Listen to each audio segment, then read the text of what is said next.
started banging out double kills, and it was pretty great for them to force that overtime. However, they still ended up getting 3-0'd there. And, you know, when you're facing off against Team Envious, what was previously the best team in the world, coming up towards the end of Black Ops 3, that can be kind of expected for them to have such dominating performances from their star players. Oh, yeah, definitely. And it's something that's weird just right off the bat. You can see from this GoSu side is that they opt to go with the FTL jump instead of maybe a Warfighter Claw or Overdrive, anything like that, or even the Striker Centurion as well.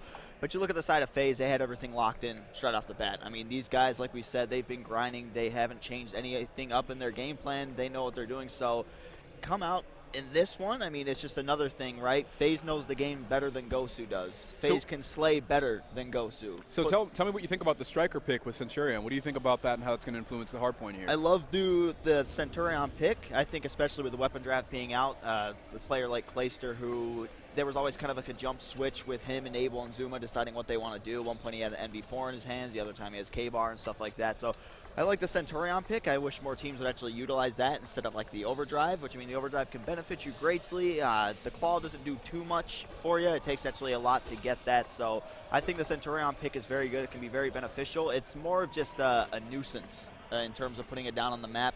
It doesn't do a whole lot for you. It just kind of stuns the players a little bit, but if a player just gets set up and they're wide open with the Centurion, they can take it out within a clip of a gun. Right, so I want to see the beginning of this match through the eyes of GoSu, because I did see 2 NV4s on their side, and some trophy systems being thrown out there. I want to see exactly how that influences the start of their match. Well, there's the opening team kill. That's not going to be too great for them. This is actually the second time I've seen them team kill in the opening of a hard point. It's going to be those cars blowing up in their face. Kills going in favor of FaZe Clan as they dominate the scoreboard with the first 10 seconds. Yeah, definitely. I mean, the player to watch for me on FaZe is going to be Zuma. He's getting back into the ways that we just kind of know the old Zuma as, just completely killing everything. And with that K-Bar in his hand, he's absolutely dangerous. Now you're bringing up at the side of GoSu having 2 MV4s. This is a map where you can get away with running an MV4. I don't think 2 of them is necessary at all. I think you just run 1 and you'll be perfectly fine. But Enable, he's going to be that NV4 player from FaZe. Look for him to do exactly what he's doing now, playing the lengths, not challenging any stupid gunfights, and then always just making sure he's at least getting some shots in so his teammates can pick up those scraps. Getting run through the wall right there is going to be tough, because Attach now has to be the front line by himself with no AR looking over him, as the rest of FaZe, as you can see, they're already trying to rotate over. Clay's just going to be coming through hallway, trying to get to Plat, has to win this engagement, and no, he's going to fall to the NV4. He finds a headshot on him, and most of those kills going in favor of GoSu. However, the scoreboard, as you can see, they're still dominating by 30 seconds. They definitely are.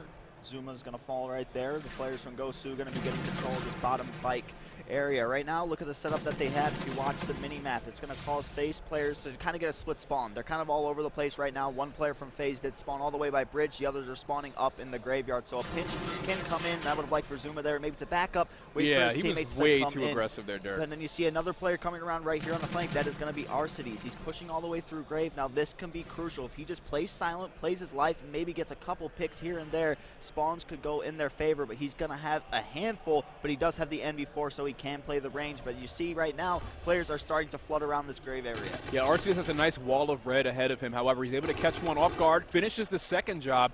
We're seeing a brand new GoSu here starting off this game. Arceus currently on a 6 kill streak, trying to make it 7, but Enable with the Hornet's able to shut him down. I think he's running the Hornet. I actually wasn't able to quite see what his secondary was. Yes, the Hornet, that's going to be the automatic pistol. Going in for a second gunfight, you can see just how dangerous that weapon is up close. Now, 3 players down for GoSu, and 1, as you can see, is Arceus challenging by himself.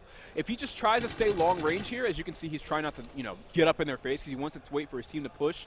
That's going to be very beneficial for them. He's just serving as an annoyance here, and maybe someone on his team could set up a flank. Yeah, the positioning of Arcides is sort of like a pre-patch. Where he was, his teammates would have spawned right on top of him. There's really, with this whole new patch and the new hardpoint system, it works out greatly. It makes hardpoint great again in a certain aspect. It just makes him spawn so far out. It slows down the game mode completely. So that's you kind of see from him. The map is so big. Retaliation, probably the biggest map that we have in Infinite Warfare. Sick reference. You make them spawn all the way out. It's going to take them so long. You see FaZe dominate a majority of hill just because of that, and it's going to be GoSu picking up the scrap time. As you look on the minimap, FaZe rotating early, but Gunless going to get the big breakout kill there on Enable. That could open things up for GoSu.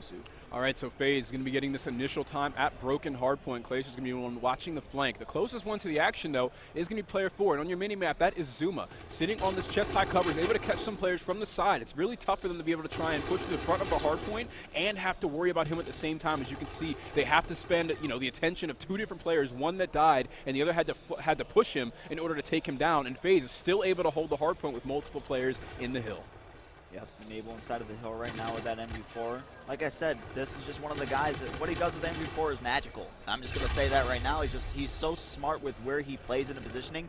And I think with the whole weapon draft ordeal was saying that it's a disadvantage. You found Enable with the MV4. Wasn't really complaining much unless he was in close encounters, which, I mean, the MV4 is going to lose the majority of those fights. So he's very good at just sticking and playing those power positions with that weapon. And that's a big part to FaZe's success, especially on a map like Retaliation. Look, now the rotation should be coming in here shortly. Clayster's already in position in hallway, but he looks like he feels like he's going to get pinched here. He doesn't exactly have a read on how GosuCrew's going to be rotating to this part of the map, and he doesn't really have his team's help until just now. So there's the aggression coming in from the rest of the FaZe players. Clayster's going to push up, try and sniff out this player around the corner, but no, Gunless is going to find the two-piece before being traded off by Zuma. They need to keep that pressure up, and Zuma's trying to just do just that. On hills like this is where Attach is having a pretty quiet game right now. We haven't really been talking about him too much, but on hills like this is where Attach can shine with that Osa in his hand. I mean, obviously the thing just absolutely shreds through everybody, so you need him inside of those long hallways. I mean, yeah, the Osa has a little bit of a kick to it, but just challenging somebody from one side of the hallway to another, perfect range for the Osa to do damage. Nearly takes a grenade to the face, his own grenade at that, but Attach is able to just duck back towards Curve before getting shot in his back. And just see that little fumble with his flechette grenade kind of delayed his plan there and caused him to get flanked. And now we're going to see GosuCrew take full advantage of that situation, get a little bit of hill time here, the scrap time as we rotate to the beginning of our hill rotation back towards bridge.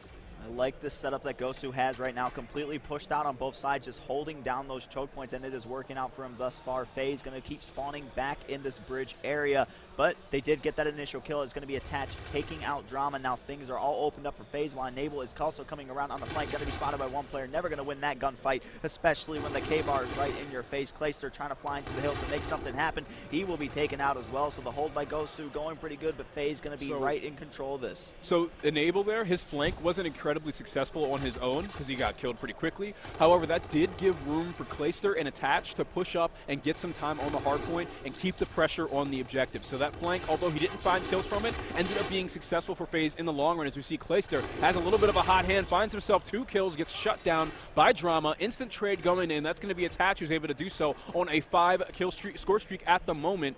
That's going to be, or kill streak, yes, excuse me. That's going to be huge for his team. And again, this is just where Enable's play has that huge snowball potential. They're able to benefit from that play so much, and Attach is on the receiving end of it. And this is where Attach needs to really play his life. He needs to make sure he gets these streaks. He's 25 away from his Trinity Rockets. He's going to get that. He can either use it on this hard point or he can wait. Heating up currently on a 7 kill streak. You know, Mama Attach is out there, very proud of what he's doing right now. So let's see. We're just going to continue with him, see what he's going to be able to do. Is able to get the bombardment as well. Trying to go for that Warden now. How crazy would it be to drop the Warden here at MLG Las Vegas in your first match? Somebody needs to stop him. Attach should be the highest priority target. I think we've only seen really just this person come up twice towards Plat to stop him. There it is, but he pops the rewind, gives him another chance, able to, gets the assist. He just needs to get a little bit more for the Warden. However, them finally flooding him and taking him down, they understood just how high priority of a target he was. However, that's at the expense of about 30 uncontested seconds. FaZe is taking this game and running away with it against GosuCrew. And you know, on a personal level, Attach is sort of having one of those moments like, oh my goodness, I should have got that. I mean, they have a very, very comfortable lead, 226 to 98. He's going to go ahead and call that bombardment in. He's going to be able to pick up one in Drama. They have complete control of this, making GosuCrew spawn all the way out. And like I said, you have Gunless here who's just waiting, but it's taking his teammates so long just to get across the map, just to even try to contest that. We talked about Attach having a quiet game. Attach completely turned it around in the slaying department, as well as jumping in the hill. Split time between him, Zuma, Clayster, and then Enable just floating around, like we said with the MV4. He's not going to find himself in the hill that much, but FaZe, 100-point club, GosuCrew, welcome. It's not really the best club to be a part of, huh? Not at all. They got a nice quick invite there. You can thank all this the man clubs for in giving Vegas. him the Uber. All the clubs in Vegas, and they joined the 100-point club. We're seeing FaZe run away with map number 1, and we talked about Attach in the beginning of the game. We said he had a slow start, but it wasn't slow as in he wasn't contributing. It wasn't slow as in he was playing poorly. It's that his teammates were getting more kills than him in that moment, which is perfectly fine. You know, if someone else is going off, let him go off. Attach completely takes the reins and just takes over. Nearly a 9-kill streak, finds just so many opportunities for his team to just blow them out in the objective column, and it worked out great for him. I mean, the thing is with GosuCrew, there wasn't really any moments where they started to maybe take over the game. There was that one, I think the second rotation on the bridge hill. They got kind of closer. They had a really, really good setup going on, but I think the biggest thing that hurt them is they had 2 NV4s almost the entire game. You need to have those, just one NV4, K-bar, Osa. That works out perfectly. It's a great setup to have on this map. Plus, you look at the hill time as well. Not really anybody trying to jump into the hill, and that's one of the biggest things. You compare it to the side of FaZe. Great games all around from everybody.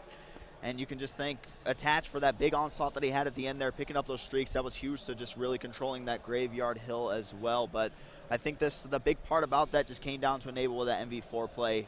We showed him some love. We got to see what he's able to do, and that's just his role. They say, hey, Enable, you post up here. You tag the players up. Give us these call-outs, because these FaZe guys, they're all pretty vocal. I say Attach is probably the most quiet out of everybody on the team, but between in-game, Enable and Zuma are probably the ones who maybe butt heads a little bit, but they're just all so vocal. They know what it takes to win. I mean, this is why FaZe is so respected at the beginning of Infinite Warfare. Yeah, and they really just seem to have it together. Their setups just seemed unbreakable that game. Gosu just struggled to take more than one player out without being out-traded, and then just the hill snowballing in favor of FaZe. They just took over that map with no signs of life on the side of Gosu. So now, this is what I'm really confused about with the side of Gosu. They use the FTL jump in Hardpoint, but in Search and Destroy they don't. I mean, it's still, FTL jump is something, it's like 50-50. It can kind of benefit you because it's like a reverse rewind, right? You're teleporting forward. Search and Destroy can catch you off guard if you're in a 1v1, say like round 11 or something like that. So they don't go with it for that. I don't know why. Maybe the FTL jump could have been an accidental pick because the trait wasn't selected with it either. But like we said, rig draft, you're just going to see your basic stuff with the overdrive, the rewind, the active camo, and the reactive armor as well. But going into this one, from what you saw with Gosu going up against Team Envious, how do you think they'll stack up against this FaZe team on this map? I feel like FaZe, this is a storyline that's kind of perpetuated by most of our talent, our casters and everything, is that FaZe is the most prepared team.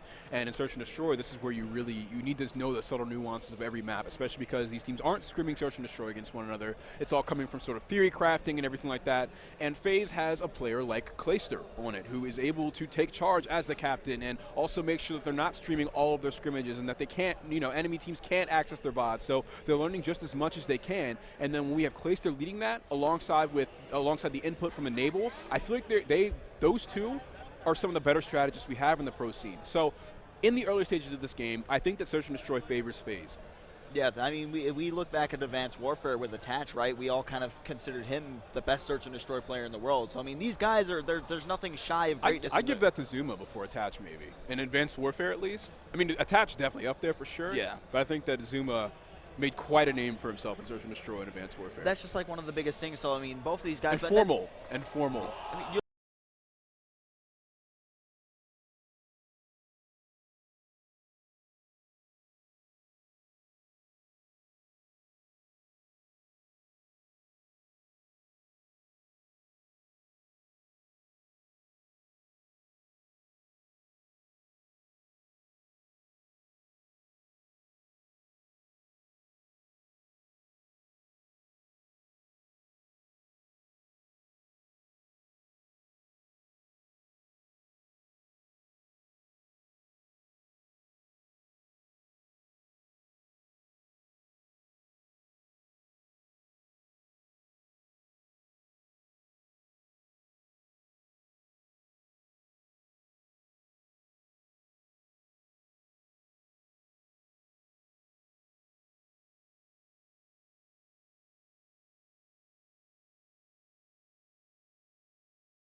right by where the middle drill actually is as well, so it's just something to keep in mind. Maybe if you haven't played Infinite Warfare in a while. So it's going to be Gosu picking up the first round in this one. Drama going to be the bomb carrier. Something to keep in mind too. Gunless very, very close to his rig already after one round. Yeah, just 2 kills and a defuse for him. He's able to get towards that rig. Already 3/4 of the way to rewind. Several engagements in front of him towards Medic. They're able to find 2 kills in a row. FaZe responds with 1 as Clayster is able to take someone down and then stay alive for the second, getting out of dodge. 2 versus 1. The bomb carrier falls. FaZe wins their first round.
In the beginning of our 4th round, we have Clayster just seconds away, or an assist or a kill away from getting his payload. On the side of Gosu, we see Gunless, brightly gold here, with not only a Scarab, but also his rewind. He's going to pop that right now, giving himself another chance in that engagement.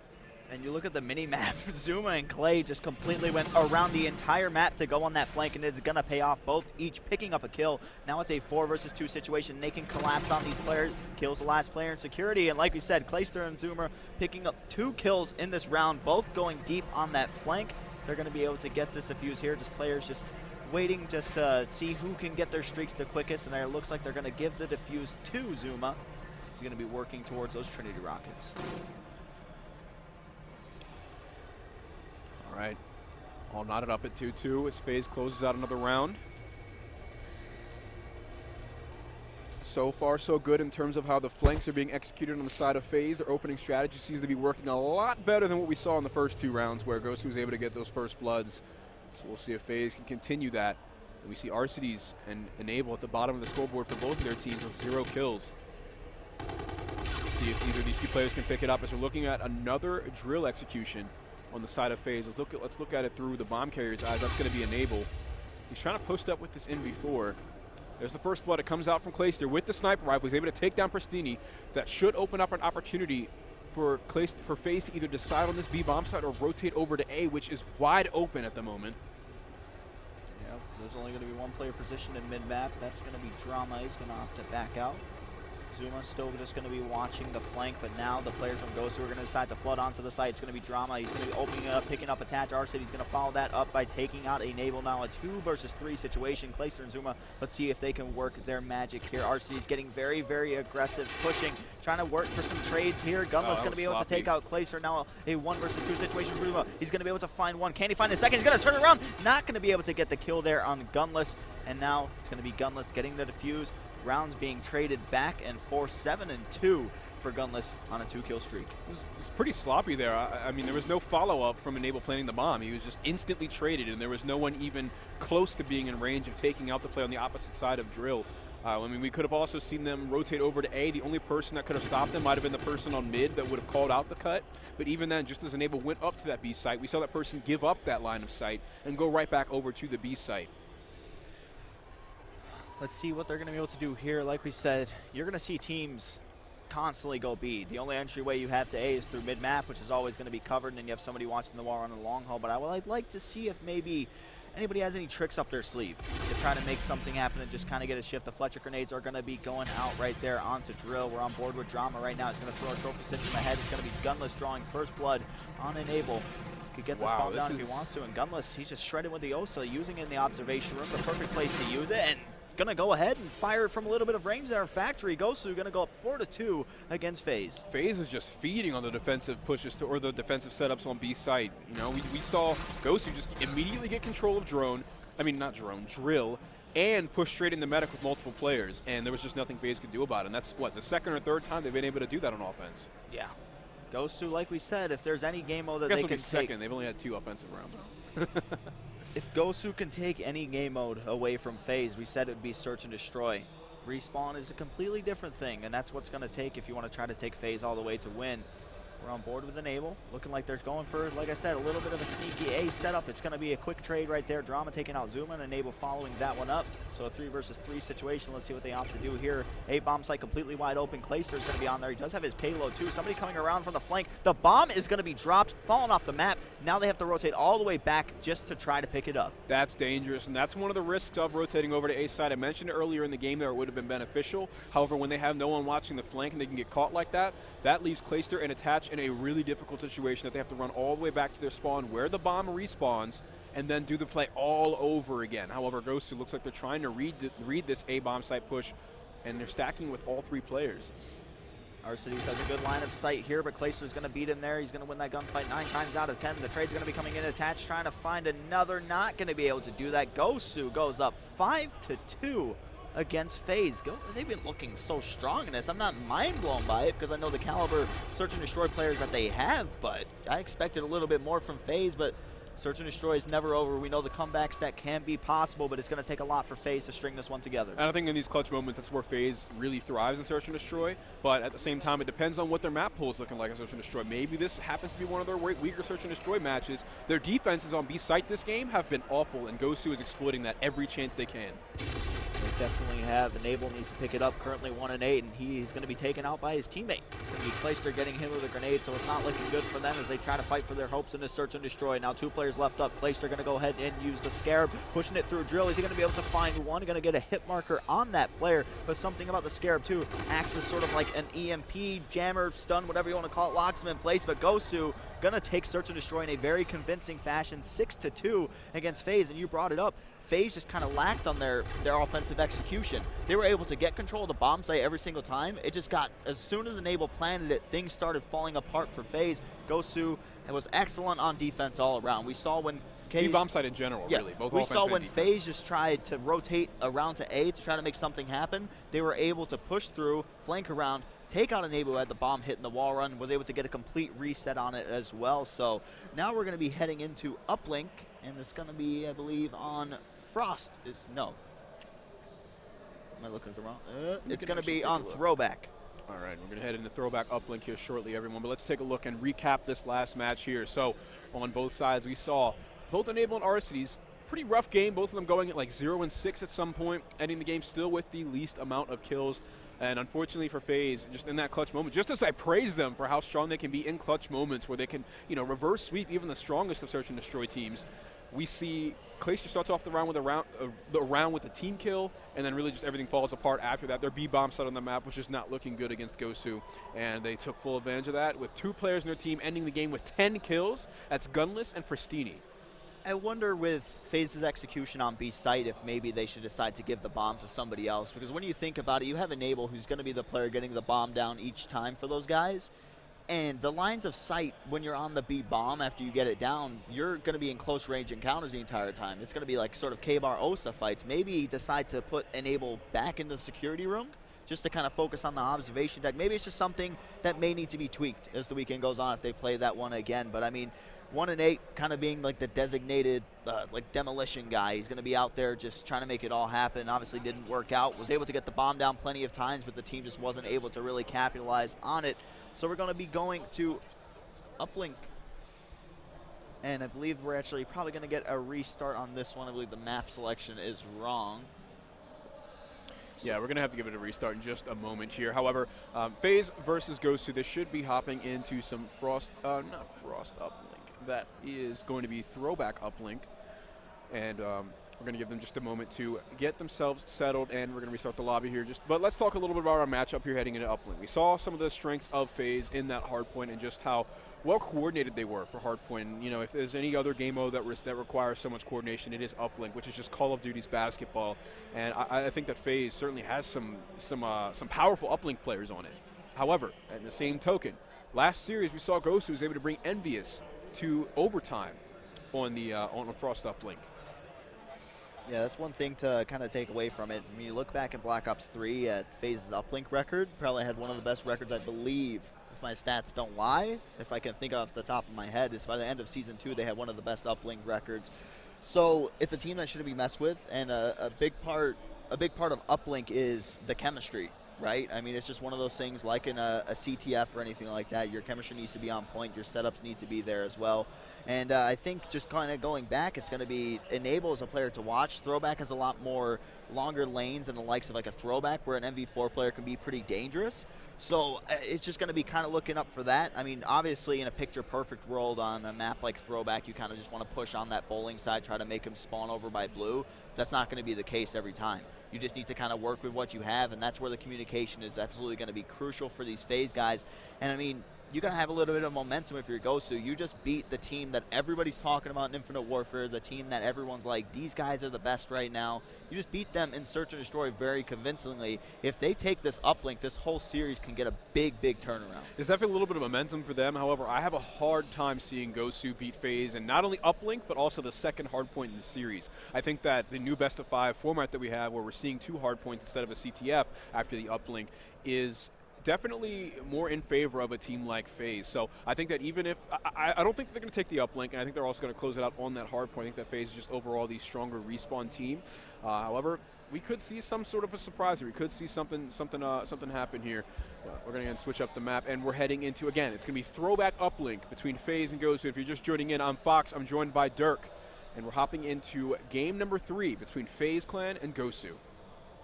So if we do go to a map number 4, it's going to be Hardpoint on Breakout. I mean, we will be. This is one of the maps where, from watching FaZe scrim and just kind of just going over, looking at how they play, I'd say this map favors them very well. Just because, one, this is a map that every single series you would see when teams scrimming, it's the first map they play. It's always the map they want to play.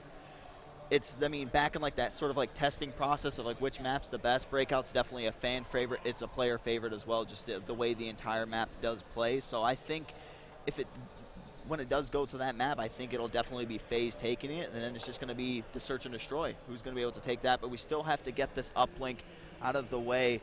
Rig draft going down right now. You're just going to see the overdrives, the rewind, the big 3 coming into play for this one. So like you said, you saw GoSu, they gave Envious a run for their money, a team that obviously, coming off of Call of Duty champs, people still highly regard them, but there was the sort of thing like Apathy just got married, they're under practice, they're not going to do good this event, sort of thing. Do you think that GoSu, will you give them credit for giving Envy that much of a run of their money?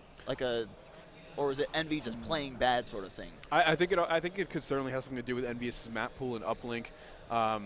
I know that that's a game mode that they feel confident in at the moment. However, you know, their map pool might not be all there, or that specific map just could have been their weakness. I think that it had more to do with Pristini really coming to life that map and responding with so many multi-kills. I still got to say, I think I'm favoring FaZe in this uplink here. I think that they shouldn't have any issues closing this map out and the hard point, but if Pristini can start off the map like he did halfway through the uplink against Team Envious, I think we could certainly see GoSu put up a fight. Predictions for this one, I got FaZe taking it. I don't think there's any question about it. I don't think I think it has the possibility of being a blowout. This is one of the maps, like we said, we don't get to see too many professional teams scrim uplink. It's sort of like once they get to the point where their hard point rotations are done, they kind of maybe scrim at least like 1 or 2 maps and everything like that. And Throwback pre-patch was kind of hard to play with the uplink just because of how the spawn system works. But now it's all fixed. Players are 100% ready to play this one, but I do think FaZe will come out on top. But let's see if GoSu is going to be able to switch this and go into this next map with even more momentum than they already have. Who do you want to start on board with to start off this match? We've got to give some attention to Gosu. They just won their first map of the tournament. See if they can ride that momentum and ride that wave and come out on top with a big win against FaZe on this uplink. It's not going to be an easy one, especially with how they've been getting slaughtered in both hard points. Got to see if their strength can come to light on throwback uplink. Yeah, right off the rip, I'm just going to be looking, just quickly go through the Gosu players. I just want to see who's running the NV4, if there is anybody running one. So there isn't. So right off the bat, I'm just going to be looking at Enable. I'm assuming he's running an NV4. He might be running a K-bar. It's going to be pulling out the OSA. Seeing a little bit of an OSA, That's some OSA action. Should be like, what, 3 K-bars alongside him? Yeah. Let's look at the opening pushes, though, here, Derek. We're seeing all the ARs really just rushing towards mid, tossing the nades over the arches to try and cut anyone off coming from underpass, and really just trades going back and forth. 3 players fall for both sides. Not a whole lot of progress made from that for either team. However, Zuma is faced with 3 players coming from Lemon as they all spawn up there. Gosu is able to trade him after his first kill. Pristini finding the second. Now one more top soda on the opposite side. Pristini's going to pop some shots off, but I think it's just going to try and get some more distance up towards the enemy side of the map. Pristini trying to get himself into a power position, but he's going to be shut down right there by Clayster. RC is going to be able to quickly trade that one out. So Drone going to be in control of FaZe. It's going to be Enable pushing it up, going to throw it forward for some yardage. See what they're going to be able to do. 2 players pushing into this top green area. The players from Gosu kind of turtle back in their base right now, just playing defense with this drone. Crossfire here between the 2 FaZe players. Yep, the player right here, Zuma, it's going to be huge for him if he wins this gunfight, but now they just need to worry about one more mid-map, and it's going to be Enable just trying to do his best to stay alive while Attach comes, and now they're going to be able to pick up the drone. Now this is something with throwback, it's kind of hard when you get yourself into these situations. It kind of gets stressed out. I mean, you can't just like pick it up and start moving it. You kind of want to get a fresh reset at some point, just so you're not stuck playing defense or you're just stuck in this middle part of the map. Yeah, and right there they tried to grab the drone and move it up bike path. However, there were so many enemies coming up from Gosu from their base to Lemon. Like in that instance, they were essentially a man down because of the drone carrier, and Gosu was fresh off spawn. So it's a pretty easy defense there from them. So it makes perfect sense they're going to come out on top there. So 2 minutes have passed so far in this game. No action on either side in terms of scoring. The drone hasn't really moved too much outside of middle map. And we're really just seeing neither team setting up any sort of a spawn trap. No one really able to stay in the enemy base for too long. Yeah, I mean, something on the minimap you're going to see is a lot of people favoring this bike path side, especially if you're on the side of Gosu. You're trying to get the control of bowling. They've been tried twice now where I've seen RCD on Steve Prestini try to push up to try to get that control, and that's crucial if you want to try to get a rally going. Drone going to be tossed forward to Zuma, and this looks like it could be at least a 1 if he throws it in, and he is going to get that. So FaZe going to get the first points on the board here. Over 1 up over Gosu. Yeah, he hits the 1 there. He realizes that Gosu is spawning up exactly where he wants them to spawn. So he knows just how much time he has and just how close he can get before throwing that drone in for the 1-point play. So FaZe is leading our game. Again, throws 1 point and dunks are going to be 2 points. Zuma sinking that throw there is going to give them the lead. So now let's get back to the action on middle map. Gunless trying to win a long-range engagement with the OSA. He knows he can't win that, so he's going to back down, try and close the gap, move towards middle map, establish some pressure. However, it's going to be difficult when it's 1 versus 4. FaZe is able to clear out 3 enemy players, and they have been map control and the drone in hand. Yep, and they're going to have Enable set up in the base with the OSA. He's going to be able to find 1. Is he going to be able to pick up a second? Just kind of slaying out, waiting for his teammates to come support. Now this is where they can kind of rally to get things going. Enable going to get the drone, dunk it in. Oh, this is a scary moment. Now a dunk for Enable.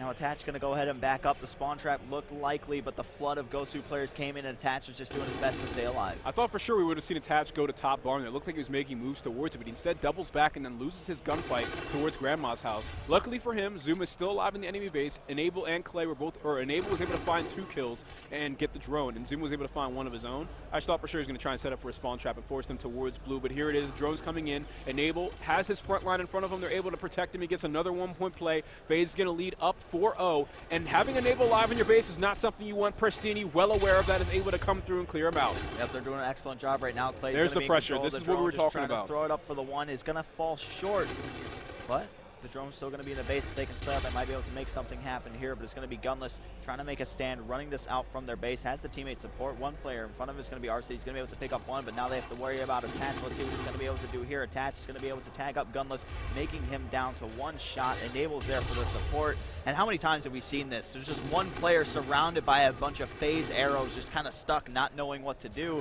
FaZe going to toss it up once again to the bike rack for yardage. Ooh, Attach. Thought he had a cheeky angle there, but being a little tagged up, he's going to die pretty quickly. Now, all the Gosu players pushing up towards this blue side. with the drone in hand and FaZe players swarming from middle map. They got to win some huge engagements here if they want to score. There's the flank. The Armor's able to protect Gunless a little bit. He's going to throw the drone to reset it, try and close the gap. This could be the first scoring opportunity. Just 20 seconds left in the half, but the drone's not going to make it.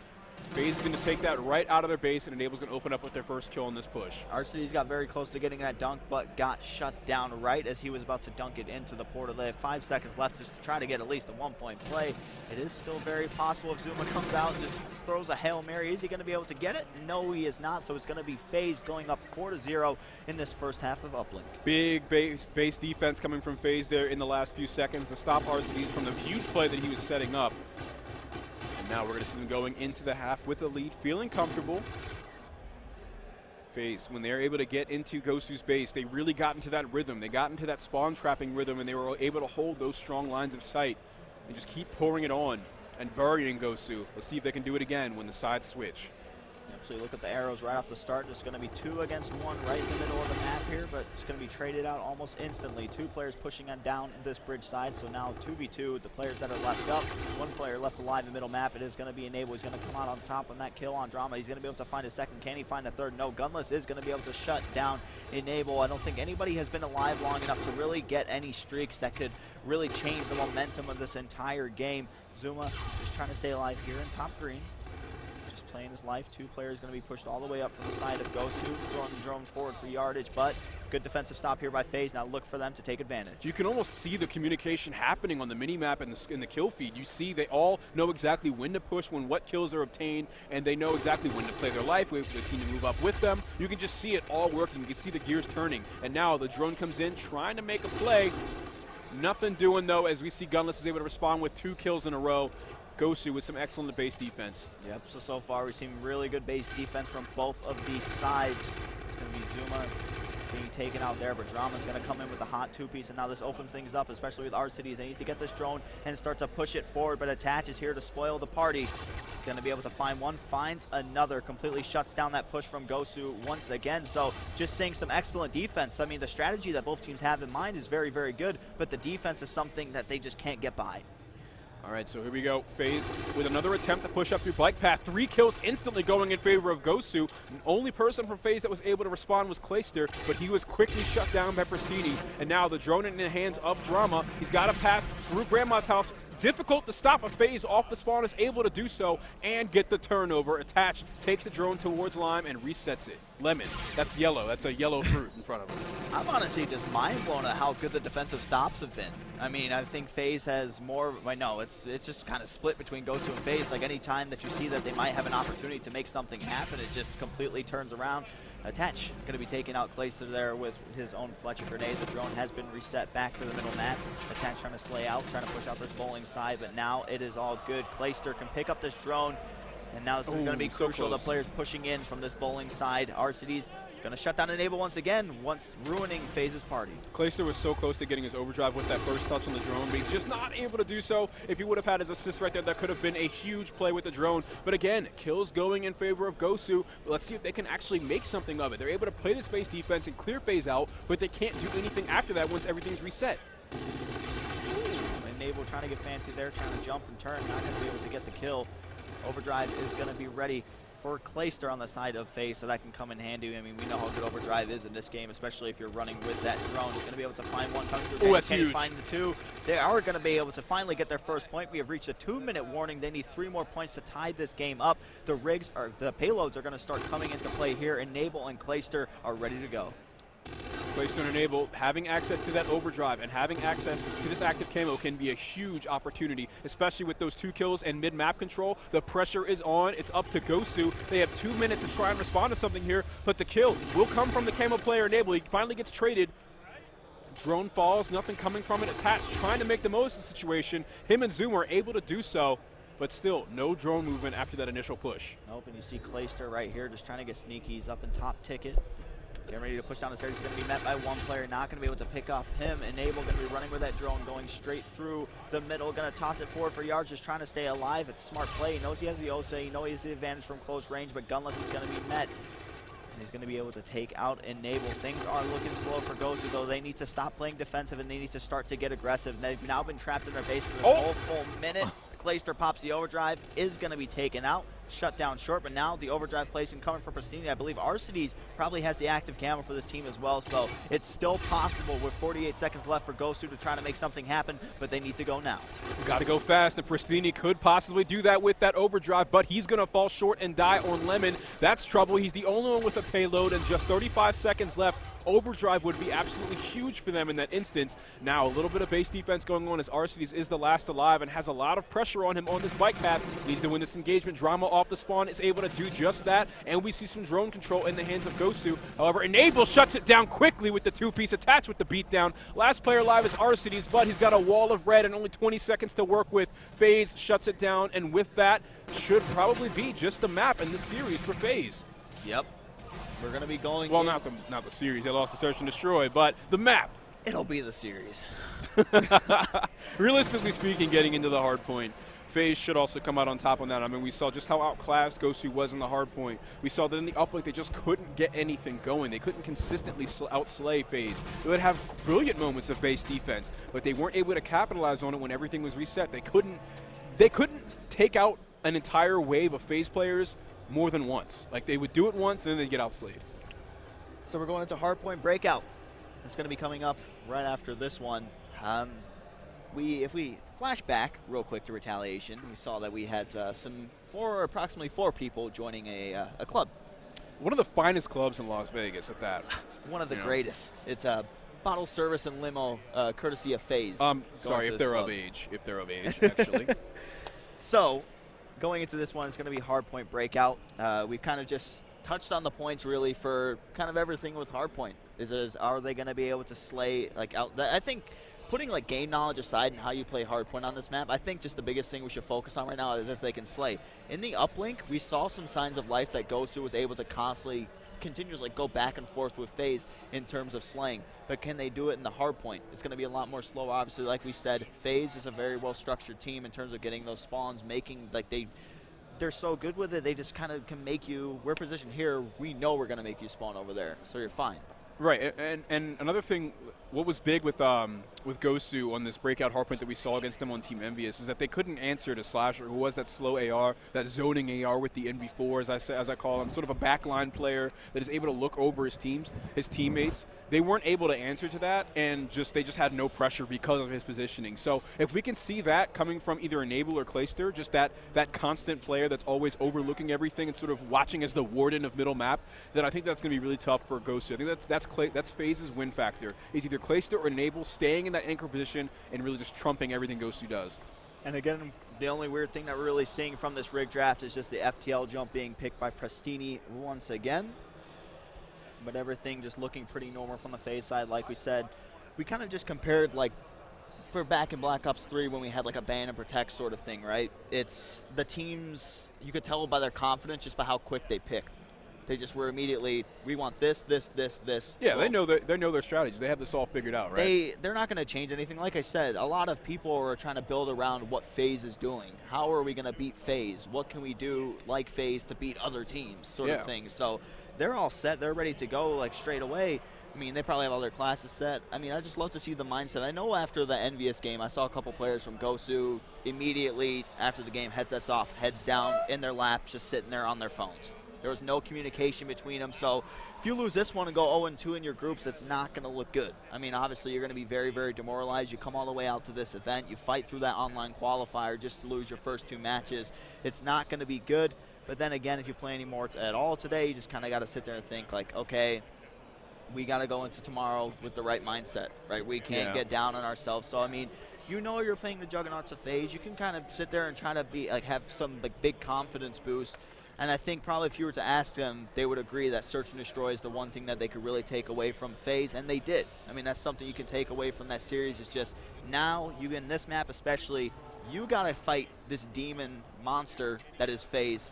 You got to try to avoid You got to try to avoid getting in the 100-point club again. Yeah, and I think this is a tough map to do it on, as we saw at the PlayStation Invitational. Just at the end, FaZe made that huge comeback against Orbit for them to go completely undefeated in hardpoint throughout the entire tournament. And I mean, that's no secret is that FaZe is good at hardpoint. They've been good at hardpoint for years on this roster. And I got to say, if you're GoSu, you're not feeling good right now. You're starting off with two matches against the 2 toughest teams in the tournament. And oh, look at that alliteration right there. That was pretty solid poetry work right there from me. And it's really scary to have the life of your series on the line on this map.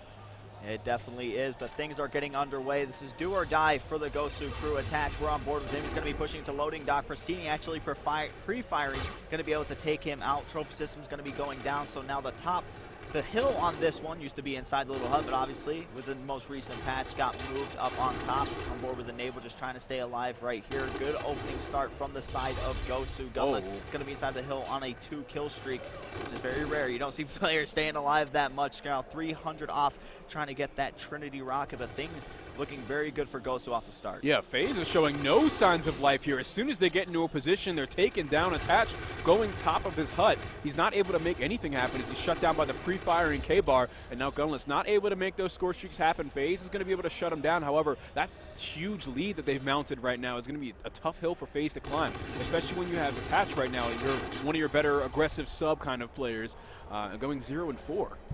Yeah, definitely. And Clayster got that early rotation, challenged a 1 versus 2 gunfight, got taken out, so now everything's going to be going in favor of Gosu once again. Going to be drama inside the hill. Just look at the mini-map. You see one player pushed all the way up by Showers. You see one player positioned in mid-map, and this is a big gunfight coming in for RCs. He's going to win that one over Enable as well. So we're talking about, can they slay, can they contest? They're doing everything right to start off this one. They're about to break 50 points, but the break came in from the side of FaZe, and you're just seeing Attach and Enable all over that kill feed. Perfect break from the players from FaZe. And there it is. That might be the momentum they needed to hold on to this hard point. Something that I saw Gosu was having trouble with was breaking these hard points once the enemy team was set up, and Envious took full advantage of that by making sure they early rotated as often as they could. And this was one of those hills where they were able to do it the easiest. So we'll have to see if FaZe can replicate that. There it is. He's able to find 1 kill. Enable's able to find 2 kills, excuse me, and Clay gets one of his own. Gunless is able to respond with 1 kill. We're seeing FaZe kind of trying to claw their way back into this game. They give up the scrap time, try to hit the rotation. Zuma finds the opening kill. This could be a good situation if you're a FaZe fan. Yeah, definitely. If you're FaZe, you kind of want to flood in. Obviously, we have the great Codcaster, so we can just see everything, but they don't know that it'd be a 3 versus 1 gunfight, but they're going to be shut down with the teammate support from the Gosu side, making FaZe spawn all the way in this back garage area, forcing them to basically just flood down one lane and try to make a decision. Do we push through mid-map and try to pinch and go through cave, or are we just going to keep on flooding in and just create this hectic type of gameplay? Pristini going to pick up a nice 3-piece there from the players of FaZe, but Clayster is going to shut him down. He is inside of the office trying to make things happen, and Gosu doing everything right thus far. Early rotation going to be coming in from Gunless, trying to pick off this player in mid-map. He did spot him. See what he's going to be able to do. It's going to be a huge kill for them to try to hold these spawns. It's going to be Zuma. Immediately trade out. Good stuff by Gosu as we're about to rotate to this next one, but spawn's going to be going in favor. That player's picking up the scrap time is the reason those players did spawn over by stairs. That triple kill by Pristini is a very easy way for Gosu to just tilt FaZe for the entirety of that hard point. That's the position you want someone in, is on that chest high cover just at the lip of the hard point. He's able to find 3 different kills and mount his team way more time immediately after already spawning out FaZe. Rotation coming in though. FaZe gets the initial time. Kills are going in favor of Gosu though, and Enable's going to have some pressure on him here shortly. He loses the wall run gunfight. Gunless gets the better of him. Now they have control and 2 players in the hard point. There's a very sticky situation there for Enable. Got pinched basically from every entry point that you can get in from this hill. The Gosu are looking good. We kept talking about a 100-point club for them. It's not looking the greatest for FaZe. Looking slow. We have a lot of game time still to go, but so far from what we've seen from Gosu, it's just completely textbook. And like we said, this is one of the more practiced maps amongst teams, so maybe it's good that they're actually giving them a run for their money. F-tail jump is going to be ready for Pristini. I'm just going to kind of wonder how he's going to use that. He's going to use it to break an anchor position. He's going to use it to break a hill. So that's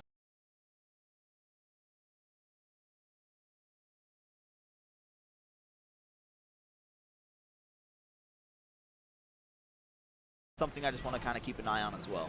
Yeah, so we're going to keep an eye on Pristini as he's trying to push over to the hill and give his teammates some more objective pressure as Gosu, again, just mounts a monstrous amount of time on that hard point. FaZe needs to look to come back in a huge way. Clayster's dropping 15 kills, more than twice of all of his teammates. We're going to need everybody to contribute here if they want any hopes of getting 80 seconds. He goes down. We're going to see Gunless in the same position that he was in that first hill. Just going to go ahead, utilize the rewind, get himself out of the hill, try to stay alive. He's going to be able to pick up one there on Doc, and Gosu looking ever so strong. We talked about can they slay with FaZe, and they're doing that, and the guy who is playing a huge part in that is Pristini, currently 16 and 13. See if they can continue this momentum. And they're going to let FaZe maybe trying to come back into this one. But you see, once again, they just have this completely on lock. You just have Gunless just set up in the corner. You have everybody else on the team just pushing forward and slaying out. But now the rotations need to be coming in at around this time. It's easy to rotate through, but can FaZe hold this and get a good defensive stop? Attach is the one that's actually posting up here in this sort of anchor position. He's not the one being the aggressor on the hard point. It's not what we're used to seeing. He's able to still find 3 kills from it, but no hill time is going to come from it as the rotation's coming in, and they're on that initial time. So Attach knows this should be coming in from middle map, and he's got that crossfire with the team with a FaZe teammate to the right side, and they find 4 kills. A perfect setup on the initial time on this hard point is going to award FaZe with some time and some unfavorable spawns for Gosu. Oh, definitely. They're spawning out as far as you can on that left side of the map.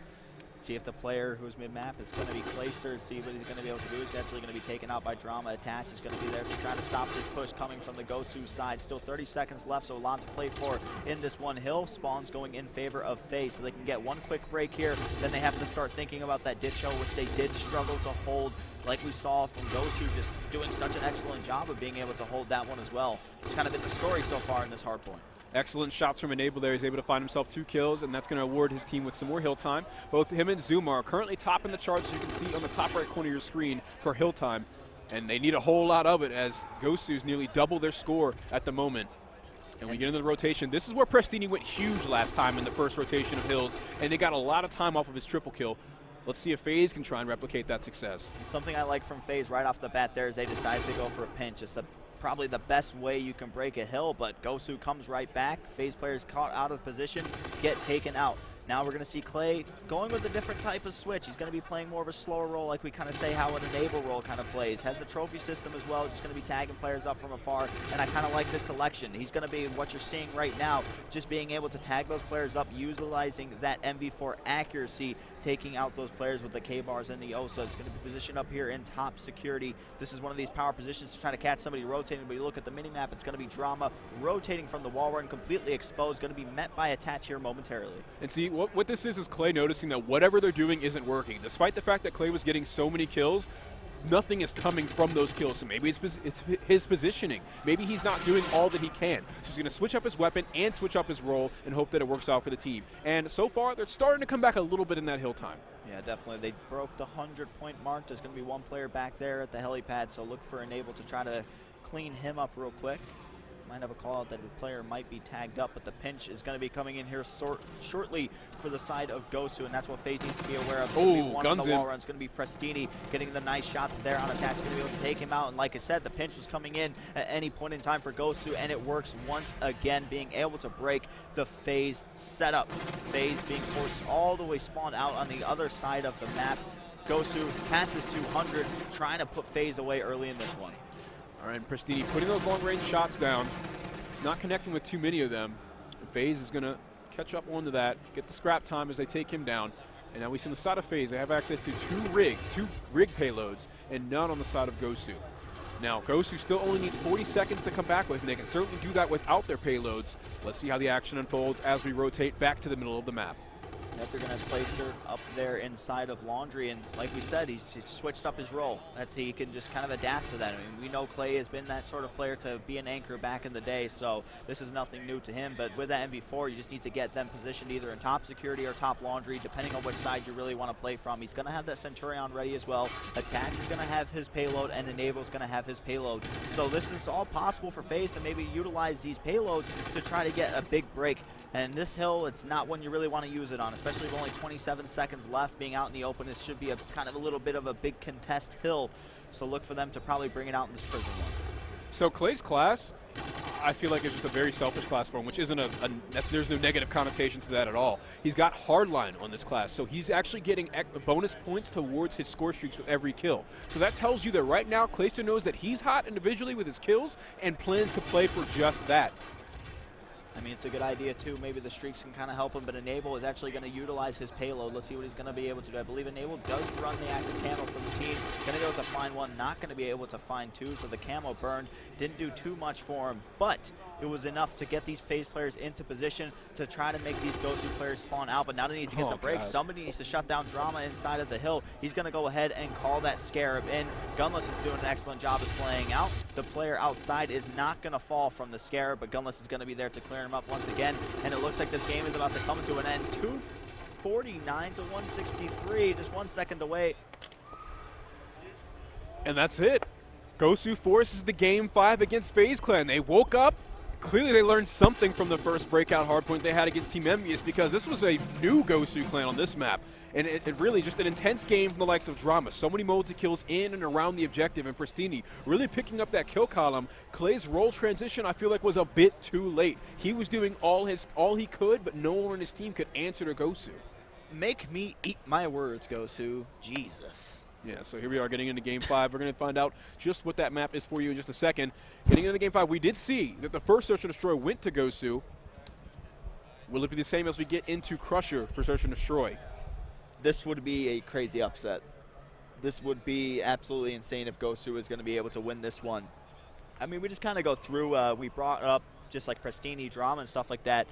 But the player we spent a lot of time with was Gunless. And it's just, thinking back, is just mainly that first hill. Just him sitting in one corner, racking up so much time for the 13 defends. 2 minutes and 14 seconds inside of the hill as well. You look at Attach and Zuma, both going negative. Attach 13 and 22. You expect more from them. We talked about, can they outslay this FaZe team? And they did.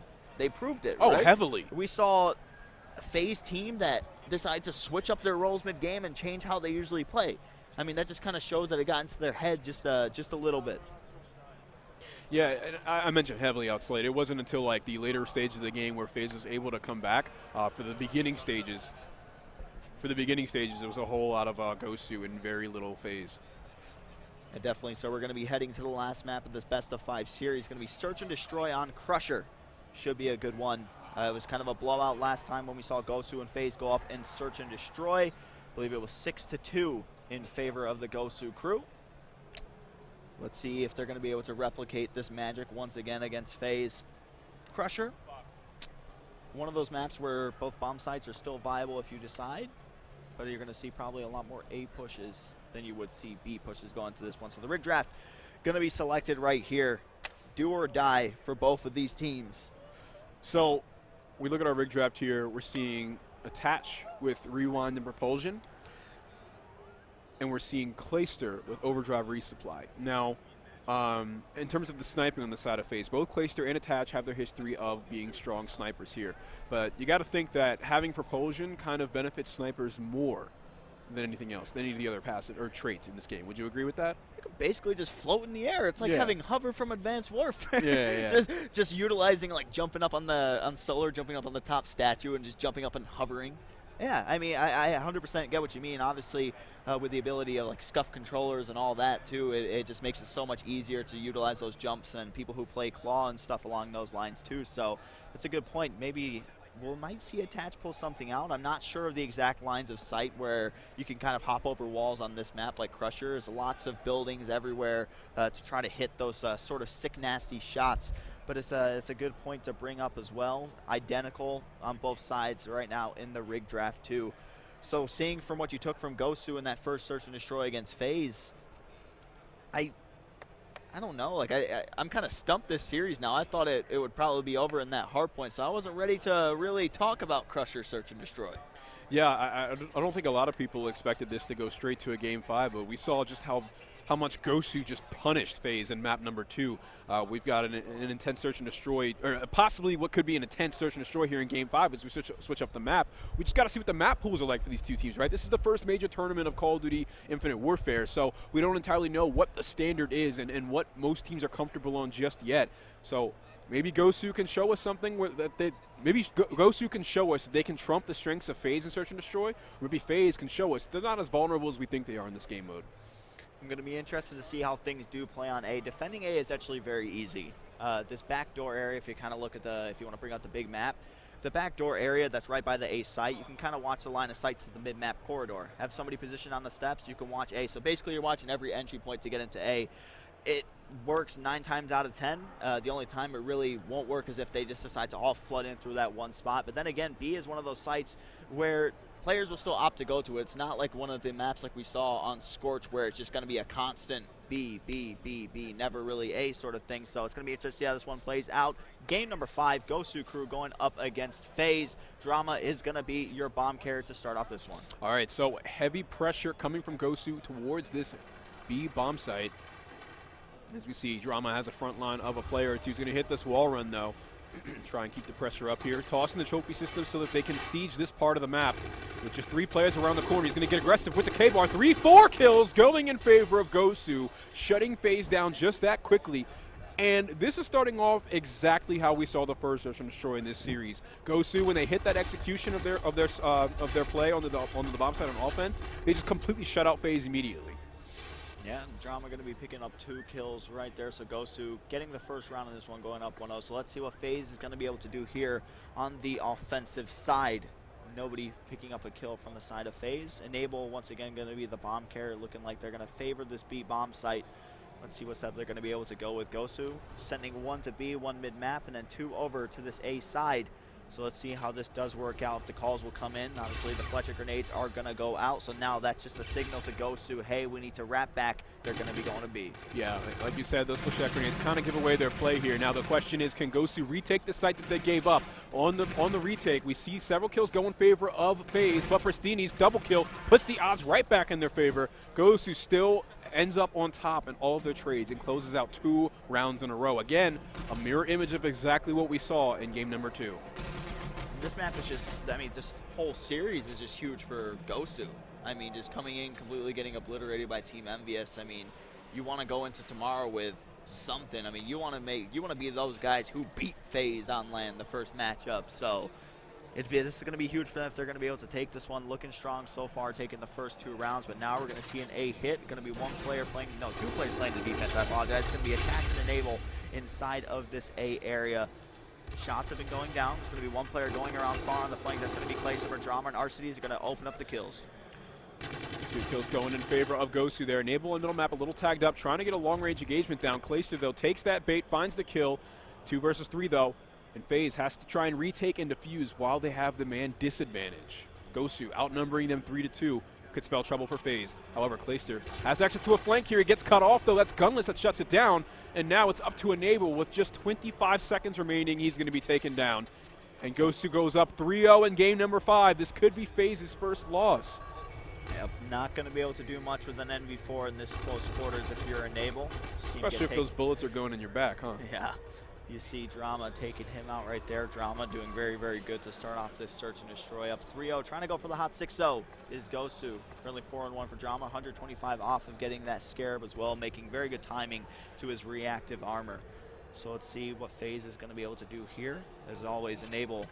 Saw him slacking in the first search and destroy, slacking in this one too. Currently 0-3, going to be able to get an assist, going to be attached, picking up Prestini. More fight's going down. Drama going to be able to take him out. Immediately going to be traded by Zuma, taken out Gunless.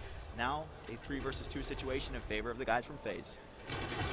That's the first time they've had the advantage in numbers in quite some time. It's a 2 versus 1 now. As Arcades is able to close the deficit a little bit. 1 versus 1. He's running away. This has to be a huge clutch kill. That's an easy way to tilt the enemy team. Gosu up 4-0 in game 5 against FaZe. Oh my goodness. We're looking at what could possibly be our first upset of the tournament. If after this game, I don't want to talk to the FaZe guys if they were to lose this. They gotta be heated if it goes down this way. But we still have time to go. You know, the fans out there are all crowded around watching FaZe playing. The FaZe fans at home as well, hoping that they can claw this back. Can only imagine the trash talk that Gosu is going to receive from these FaZe fans if they do accomplish this upset. RCD is going to be the bomb carrier once again. He does have the bomb, so just need to make sure he doesn't fall off the map. Gonna get the scarab. Bomb going to be able to go down now. Throws down a trophy system just to get any extra points. Putting him really close to that Trinity rocket. Attach on the flank. Attach on the flank, but he's a little slow to it. It looks like players 8 and 7, that's Zuma and Enable, are going to get to the action before he does. So Zuma getting that first engagement is going to get traded out by RC. He's attached, still on the flank, hasn't been able to make really anything of it. He's got tagged up multiple times. Now Gosu is up 5-0. FaZe has to come back 6 rounds in a row if they want any hopes of winning this game 5, ladies and gentlemen. full sail. It's going to be a tough hill to climb. I mean, right now it's at the point where you do have to give this GoSu team credit, right? These are the guys who made it through that people really don't know of. Have the tag coming into this event, online warriors. Nothing but online. Bring your routers to LAN, sort of thing. So if they were to come out and beat FaZe, that's a very, very big statement. And I think you just have to I have to keep bringing it up. The weak link to FaZe and Search and Destroy right now is 100% enable. Yeah, not able to do too much as the bomb carrier. You can't really get it down, and he's also dying before he gets that. He could even get that opportunity. Score streaks coming in. Again, actually, no first blood in favor of GoSu this time. It's going to be first blood in favor of FaZe. Gunless responds with a kill. Nobody from FaZe able to trade it. And Gunless is way out of the action, so let's hop on board with Enable. The bomb carrier hasn't been able to put too many numbers on the board in Search and Destroy this series. He's got about 50 seconds to make a difference here. Let's see what they're going to be able to do. See the arrows from the players from GoSu slowly starting to wrap back around. They have no idea the bomb site's wide open. They could have planted 2 or 3 times by now. But now GoSu is rotating over, and now they have engagements they have to wait for. Attach is able to find the first one. Is anyone going to be there to trade? No, GoSu is going to let him stay alive here. Now with the numbers advantage, FaZe 3 versus 2. However, they lose 2 players, Gunless and Arcides. Arcides left alive. FaZe wins their first round by coming out on top in the trading battle in the last few seconds of that round. I don't know what's going on there with FaZe. Like you said, they could have planted that bomb so long ago, and the play call was with Enable and Attach, let's both push this guy. Instead of just getting that bomb down and playing it safe and making the clock start going against GoSu. Regardless, they were able to win that one. Arcides was shut down finally. He was actually on a 7-kill streak. So let's see what they're going to be able to do here. GoSu 1 round away. FaZe needs to win 5 more rounds to come back in this one. Gonna have the bombardment 2 ready to call in. Utility on the side of GoSu as we're seeing the bombardment, and Drama just a kill away from his payload. And there we go, he finds it. Now he's got access to the reactive armor, so that's another guaranteed gunfight for him if he can pop it in time. 4 versus 3. FaZe has not been good with that man disadvantage this entire map. Enable still with 0 kills on the board. You want to see him contribute, and that he does. He finds his first one. Still a ways to go, though. 3 versus 3. Drama still has access to the reactive armor. Bomb goes down. Kills going down as well. Attach is able to catch Arcides. Drama has the reactive armor too. Let's see if he pops it. No, he's not going to be able to. Clayster's going to be able to take him out. Gunless is going to be left alive in a 1 versus 3. He's going to be able to beat down Clayster. He beats down Attach. He's going to get the rewind, and he's going to turn and get the burn. No, it's not going to happen. Enable finally going to be able to pick up some kills in this round, and it leads to the win. FaZe gets their second round, down 5-2. Slowly, trust the process is what's going through the FaZe player's mind, 1 round at a time, but that almost looked ugly for FaZe. Yeah, that was looking really scary. When I saw the rewind animation begin, look, there it is. Enable, though, still able to close out that gunfight, and actually 2 gunfights that round and get his first couple kills on the board, and a round win for FaZe. FaZe certainly has the potential to get the reverse sweep going. However, they have not looked very good in Search and Destroy in this series so far, so it's a very tall order against GoSu. It definitely is. 3-player stack onto this A-site. Trophies are going to be coming in. GoSu trying to give FaZe something that they won't expect, and that's just going to be them completely running and gunning. Drama getting very aggressive, chasing that player who was in that middle map area. Shots are going to go down. First blood did go in favor of FaZe. Drama actually did use his payload that round as well. So something you just have to kind of notice. GoSu has fully invested their payloads. They've used them all. FaZe is still charging up, and they will need those as this goes on if they are able to keep clawing these rounds. But a 3 versus 3 situation is what we're seeing, playing very, very slow on the side of FaZe. You need Clayster to get himself a kill this round. If he gets his kill, he's able to have access to that overdrive. Ooh. He's actually running the Sniper and the Hornet right now. He did pick up a K-Bar as a secondary, though, so that could be huge for them. Haven't seen the Sniper have too much of an impact on the Search and Destroys thus far.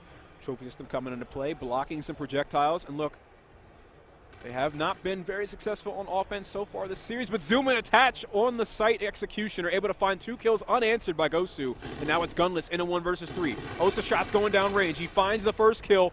That's a huge round. Well, it's huge because that would have been the end of the series otherwise, but we could also see the likes of Clayster and Attach get their payloads in this next round and possibly reverse sweep in the game 5. How much of a slap in the face would this be for GoSu? It's almost just like FaZe or teasing. I'm like, yeah, we let you guys get to a game 5, but we're just going to ruin your spirits like Envious did. Gosu's looking good, though. They are looking good. We got to give them that. I mean, they're looking very, very lethal in search and destroy. FaZe, though, they're starting to claw back in this one, and Gosu, it's got to be in Gosu's mind, right? Each round that FaZe is getting, they're sitting there like, we're one round away. Let's just win. Let's go home with this. Drama has the bomb once again. Shots are going to be going down, so we're seeing a 4-player stack at B.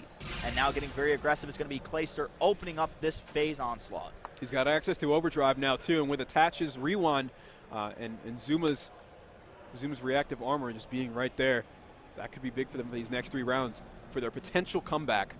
However, though, Gosu, they've played at the man disadvantage a couple of times in this map, and they've been able to come right back from it. Pristini's going to find 1 kill and even things up. Oh, the timing. No engagement going down there.